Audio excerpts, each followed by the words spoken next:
নমস্কার বন্ধুরা, moms kitchen 4083 আমি চৈতালি। আমার রান্নাঘরে আপনাদের সবাইকে স্বাগত। আশা করি আপনারা সবাই ভালো আছেন। তাহলে আজকে আমি করছি ড্রাই চিলি চিকেন। তা চলুন রান্নাটা শুরু করে দিই। কয়েকদিন ধরে রান্নার ভিডিও আপনাদেরকে দেওয়া হচ্ছে না, তাই ভাবলাম আজকে এটা করছি, আপনাদের সাথে শেয়ার করি। এখানে আমি 1.5 কেজি চিকেন নিয়েছি, আর তার মধ্যে এখন আমি এক এক করে সব কিছু মিশিয়ে চিকেনটাকে আমি আধা ঘন্টা ম্যারিনেশন করে রেখে দেব। প্রথমে দিয়ে দিচ্ছি আদা রসুন বাটা, দিয়ে দিচ্ছি স্বাদ অনুযায়ী হলুদ, স্বাদ অনুযায়ী নুন, কাশ্মীরি লঙ্কার গুঁড়ো আর গোলমরিচের গুঁড়ো 2 চা চামচ। সবই আমি 2 চা চামচ করে দিয়েছি, আপনারা চাইলে কম বেশি করে করতে পারেন। এবার সব কিছু দিয়ে ভালো করে ম্যারিনেট করে আধা ঘন্টা রেখে দেব। এই মশলাগুলো দিয়ে ম্যারিনেট করে আমি আবার কর্নফ্লাওয়ারটাও মেশাবো। দেখতেই পাচ্ছেন বেশ সুন্দর করে মেখে নিচ্ছি।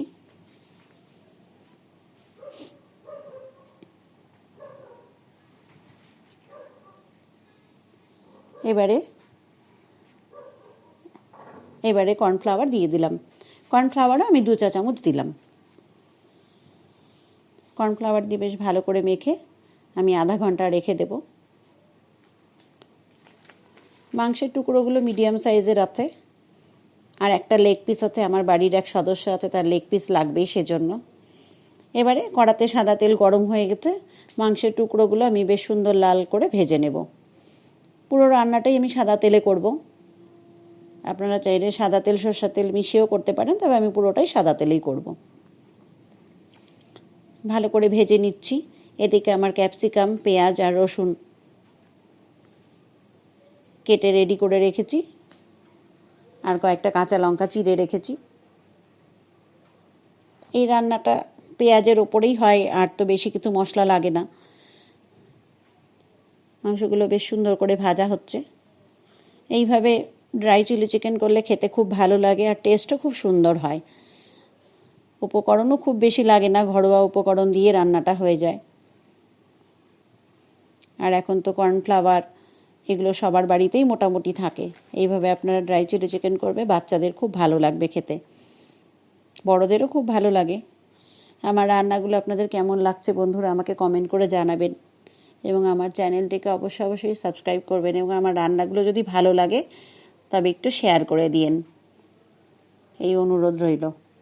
এবার আমার মাংসগুলো ভাজা হয়ে গেছে, এবার পেঁয়াজগুলো আমি দিয়ে দিচ্ছি। এখানে আমি 6টা পেঁয়াজ নিয়েছি, আপনারা চাইলে কম বেশি করে নিতে পারেন। পেঁয়াজগুলো বেশ সুন্দর করে ভাজা হচ্ছে, খুব বেশি লাল করে ভাজবো না, হালকা ভেজে নিয়ে এবার আমি এর মধ্যে দিয়ে দেবো টমেটো কুচি। আমি 2টো টমেটো দিয়েছি। এবার দিয়ে দিলাম রসুন কুচি। রসুন কুচি আর পেঁয়াজটা একটু ভেজে আমি টমেটো কুচি দিয়ে দেবো।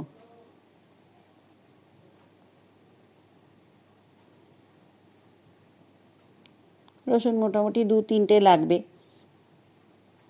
তবে গন্ধটা খুব সুন্দর হয় বেশি রসুন দিলে পরে। টমেটো দেওয়া হয়ে গেল, এবারে আমি ক্যাপসিকাম দিয়ে দিচ্ছি। আমি এখানে 2টো ক্যাপসিকাম দিয়েছি। কিছুটা ক্যাপসিকাম এখন দিলাম, কিছুটা আবার একটু পরে দেব।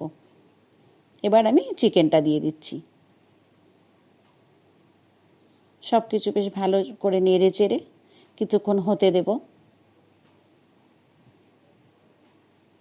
এবারে আমি বাকি ক্যাপসিকামটাও দিয়ে দিলাম। এবার সব কিছু ভালো করে আবার নাড়াচাড়া দিয়ে কিছুক্ষণ আবার হতে দেব।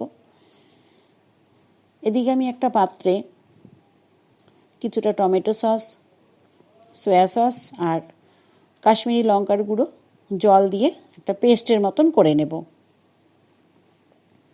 দেখতেই পাচ্ছেন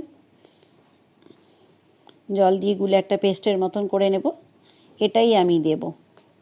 এইভাবে সয়া সস আর টমেটো সস জল দিয়ে গুলে দিলে রান্নার কালারটা খুব সুন্দর হয়, খেতেও খুব ভালো লাগে।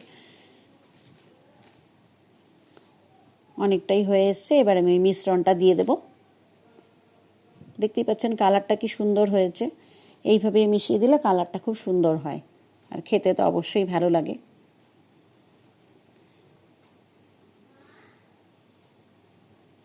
কি সুন্দর হয়েছে দেখতে পাচ্ছেন। এবারে আমি 2 চা চামচ কর্নফ্লাওয়ার জলে গুলে এর মধ্যে মিশিয়ে দেব। কয়েকটা চেরা কাঁচা লঙ্কাও দিয়েছি।